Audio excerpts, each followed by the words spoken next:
भावा बहिणींनो, तुम्ही बिबट्या वाघ पाहिला का सांगा. बघा बिबट्या वाघ. आता सुमित्रातून हे असं काल घेतलं बा असं. काय होते वावरात घालाले? हे का धड दिसते बा, बिबट्या वाघवा सगळं दिसते. सांगा भावांना, गोष्ट खरी आहे काय? पाव बरं कधी दिसते जसं बिबट्या वाघस. रानातलं काम करावं लागते, चांगले कपडे पांढरे खराब होऊन जाते. हे मडसामध्ये बरं आहे.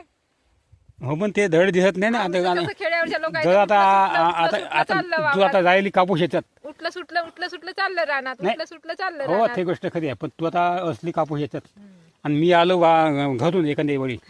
हां तू दिसला बिबटे वाघ आला का आमच्या भावात. पुन्हा असं मला मला वाटायचं का नाही. वागण बाया ओळखून आहेत का? नाही तसं आपण भिवून नाही पडत. आपण 25 डुकर अर्ध्या रात्री आजच्या अंधारामध्ये, गिच्च्या अंधारामध्ये 11-12 फूट पराठीमध्ये, दाट पराठीमध्ये, आता ना वाढली पराठी, तेवढ्या पराठीमध्ये गिच्च्या अंधारामध्ये मी डुकरं हाकलली. आपण ते भेंडारा माणूस नाही, मरून जाईन पण पडून जात नाही आपण, अशातला माणूस आहे. पण एक गोष्ट सांगून जाईल तुला मी, दुसरा असता माणूस आणि तुला असं दिसलं अरे कोणता आला का वाघ, चालला घराकडे पडत, असं होत नाही का? जायचं परून मग सांगा भावांना, गोष्ट खरी आहे का नाही. बिबट्या वाघासारखे सुमित्र दिसते का सांगा. हा काही सुमित्राचा अपमान नव्हे भावांनो, पण एक गोष्ट सांगून राहिलो मी, लोक अशा ड्रेसले भेऊन पडते का नाही सांगा.